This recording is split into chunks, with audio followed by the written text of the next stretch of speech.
me. I'm a philosopher, so one of few representatives of humanities here, so I feel privileged. I promised Thomas to explain Barrett's theory, and I very much hope he will not be disappointed.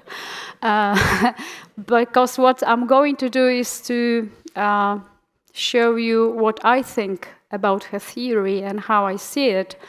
And coming back to my profession, I think what I share with physicists is a certain tradition of stereotypic view of being a scholar. In philosophy, it's also very traditional. I mean, unless you are not white, older men with beard, you cannot be a philosopher. So entering the discipline was really kind of difficult for me.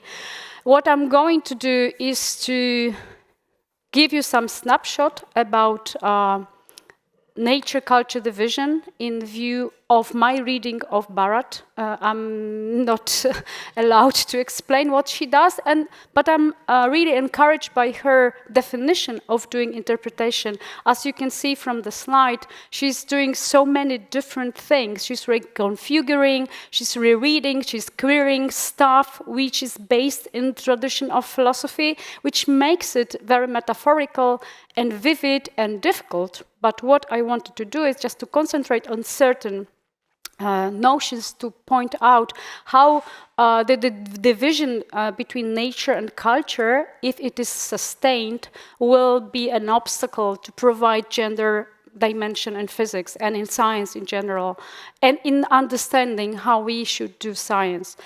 What I like about Barrett's approach, and she shared it with many different thinkers, one of them is very important for me, is Donna Haraway, and they say we should stop thinking about critique as criticizing someone's approach. And what she sees is that the critique is to try to understand together and to learn from each other. That's what I'm going to do, and I'll be more than happy if you will have any comments to my proposal. So she herself speaks a lot about this nature-culture division, and I should use pronouns they, and forgive me if I will be mistaken. She counts herself as a non-binary person, and she gives her pronouns as they, which is not easy to follow, but I will try to do it. So she says that nature-culture division is already there in our culture. It's a certain heritage, so it's even too late to try to deconstruct it, but what we can do is to understand how it works and for whom it works. What are the benefits of using this dimension or this binary division?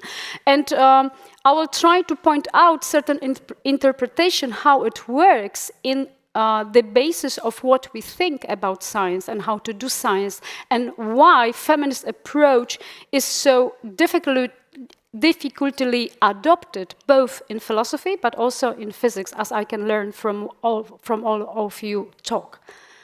So, as you probably know, I'm a philosopher of science, so for me it's like background knowledge that we have certain Cartesian heritage coming from Descartes and from the centuries when the modern science was born. So, and this is a very interesting idea of how we should think about science in general. So the role of physics is really important here, and as you can see, in the roots is metaphysics, what he calls metaphysics, which you could also call philosophy. So that's the importance of philosophy, especially from historical point of view. But then you have the trunk, which is physics, and then the other branches. And I mean, I find it really interesting that he thinks that the most important things as disciplines in those branches are medicine, mechanics, and morality. And I think nowadays no one would think about morality as a discipline. And what he underlines is that if you are a real scientist, you should be dealing with morality as well, because that's what gives you the whole compact, total view of the world. You cannot be divided in one specialized discipline. Of course, we are far away from this idea of doing science, but what I like to do is to underline that we have wonderful tradition in Western countries of doing things differently. In my discipline, in philosophy, we quarrel for 2,000 years. What is philosophy and how to do philosophy and about its methods and so on. What I like is one definition made by French philosopher Michel Foucault. And he says, philosophy is to try to think differently than you think now and see what happens. So it's a like thought experiment. I mean, we are not doing it outside our head, but it gives you a lot of freedom. So forgive me this conceptual impact, and it will be very abstract, but I very much hope so that it gives you some optimism, which Londa was expressing, and which I share, that maybe we could use the values we already have and just put them into action. So I think that the whole concept of modern science and later on contemporary science, which is very different, is made on Cartesian epistemology, which is starting from the division between subject and object. And this is the starting point for thinking about how to get knowledge. And I think, and what Karen Barad underlines, is also that it is based on that division, nature and culture. And look, I mean, there is a certain proposal that what she also explains in her work is that nature-culture division is a kind of bedrock for other divisions we have, and these are just examples. And of course you can quarrel why I put some things on one side and the other on the other side, but I can give you arguments in favor. They are not only mine arguments, but you can see how strongly we think about these binary divisions, not only in thinking about the world, but also how we live, how we think about ourselves and identities, and also about science. And of course, there's a certain tradition later on, coming from 19th century, I think, to separate humanities and social sciences from other science. It works out differently in different countries. And there is a German tradition which is different, and also Anglo-Saxon tradition. I will not go into these details in itself. It's really interesting. You have a cover of the book by Bruno Latour, for some of whom maybe he's a known philosopher and also sociologist and science and technology scholar. And he says that this division between nature and culture is a kind of modern constitution. And of course, it worked out in many areas, but in many areas it didn't. In itself, it's I would call it interesting concept that we are all taught in our languages and in our culture how to think in binaries. So it's very difficult to go beyond them. Why go beyond them? And I think the answer is coming from Karen Barad, and I will go to her some of her concept in a snapshots, that maybe it could be beneficial to have a more diverse and more less oriented physics-centric science than coming out from Cartesian view. And maybe, and I think we were already speaking about it, we can have more complementary knowledge if we introduce such factors like gender, for example. And it will be better knowledge, it will be more fulfilled knowledge, or maybe even more objective knowledge in many sense of this objectivity, which is very discussed in philosophy of science as well. So, new feminist materialism of Karen Barad, I see as an example, as a proposal to go beyond. And I think it does work on conceptual level. I'm not sure about physics. I'm not an expert in physics, so I don't know if her proposal really goes beyond that as well. I know there are a lot of critical articles about her approach, which should be the case in science, as we all know. So she's changing the concept of materiality, and one aspect of that, which is very important for my work, is that she tried to recall, contrary to Cartesian heritage, that materiality should be treated as something agential, as an agent, as a cause of change. So not as a substratum of substance, which is just a source with which we can do something. That it's active, it's dynamic. That's why she proposed not to use a noun, but to use a verb, that it's something what is doing something with something else. What does it mean for particular disciplines, for our thinking about ourselves? It can be very spread out and different and various, but I think as a concept, it's really interesting. And if you look at your languages, including English, but I'm not sure, I'm not native in English, that our European languages are based on nouns and not on verbs. So in itself, it's already very difficult to treat materiality as not an object with which I'm going to deal with as a scientist or as a person just walking around. So the second aspect of materiality, which I think is thought-provoking, is to think about matter as being related to meaning. And I guess it is something which is already included in the concept matter. That's why they write, matter matters. So it's contrary to philosophical tradition that she is moving on from ontology through epistemology to axiology, and I will go back to it in one of the slides. So that's why she will introduce interaction concept, which you maybe are familiar with.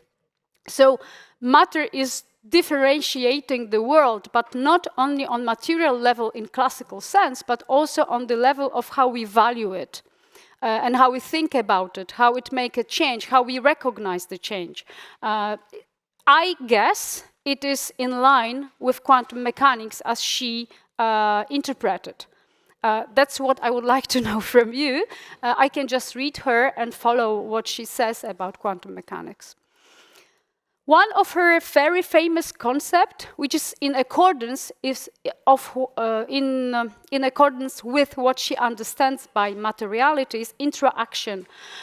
So it's another result of thinking about objects, that we should not think about the world and ourselves as divided into individuals, already given, pre-existing, and just waiting there to do something with it, or describe it, or conceptualize it. When I started from this subject-object division, it's already there. And what she's proposing is, what they are proposing is that we are not individuals sitting here. We are someone who is becoming one in interaction in a certain dynamic position with others, with certain situation, and so on. And I mean, I just want to underline how difficult it could be for everything we think about the world, including property, to think that we are not total identities with certain identities. I mean, when I was meeting you, I was asking, who are you? And then people are answering, I'm a philosopher, I'm a physicist, I'm someone, I'm teaching, I'm a mother, and so on. We are so much used to identities. And she says, there is nothing like this, because there are no pre-existing identities. The identities are just becoming in relationships, in dynamic mattering, and so on and so forth. Even on conceptual level, it is difficult. I don't know what about else. As I said, property including. So revolutionary in philosophy is to connect very tightly ontological, epistemological, and ethical stuff, and to think about responsibility, which is one of the notions coming from ethics, in a different way. They defined it, together with Donna Haraway, as an ability to respond, which is a nice concept because it means that it doesn't matter who you are. It can be object, it can be animal, it can be technical artifact, it can be a person. But if you have this ability to respond, this ethical level also applies to you. So far, and I think it's still the case, in philosophy we think that ethics is a science of morality, and morality is only for people. And you cannot think about these moral concepts when you think about stuff or animals or technological objects. And I think she's trying to change it. Again, in accordance to the idea that materiality is something active. It's not only people who are active, it's also everything else which is active. I mean, actually in science and technology studies, we have theories where we take it into account. That's why when we study science, we think people matter, but also equipment matters, founding matters, and they are all items which are crucial for a certain outcome, and we have to take them into account as real agent. So if we think about science as divided into two cultures, like I would call that traditionally the feminist approach would be in the culture of humanities and social sciences, which means that it is like kind of ideologically involved approach, because it is containing also this value component or ethical component. And my area of research is biological stuff, biological sciences, and a lot of stories where there are a lot of women, female scientists, for example, in primatology, who are very much involved with feminism, but they never say that within the scientific area, because then they are not treated as seriously and as profoundly scientific as others. And as long as we think about these two cultures as a division, I think we will not incorporate truly and profoundly gender dimension. But we can go beyond these two cultures. And I think that there are some examples, and maybe Barat is one of them, but also neurofeminism, about Sigrid Schmitz was describing. There are examples of thinking about feminist theory as also theory about subjectivity, cognition, materiality. It's not only humanistically, socially involved concept or idea. It can be something more, also in science, which we were not treated as a science with ideological component.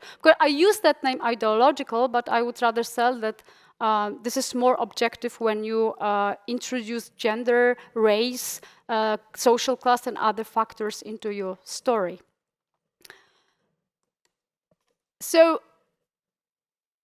I'm happy to be here also because I started my work as in scientific policy of equality at our university, and I would like to learn how to incorporate this intersectional feminism today and how to point out to other disciplines that we can change science for better and for more excellence in science, as Londa Scheminger was explaining today. And I think it has changed science a lot, and I think we have to compete in feminists with this binary division themselves, because we treat, for example, gender as male and female enterprise, and we have to go beyond that. And it's also based on this nature-culture division. But what I would like to learn from you as physicists is to explain to STEM studies how they can profoundly be beneficial from the insight you can give. And of course, everything I'm saying is within thought experiment. It's very easy to do in a sense. It's far more difficult to put it into action and to do something in practice. But just after this day, I'm sure that you will give me the examples which I collect and which I think about how feminism changed science. And there is no way back. I'm sure about it. Thank you so much for your attention.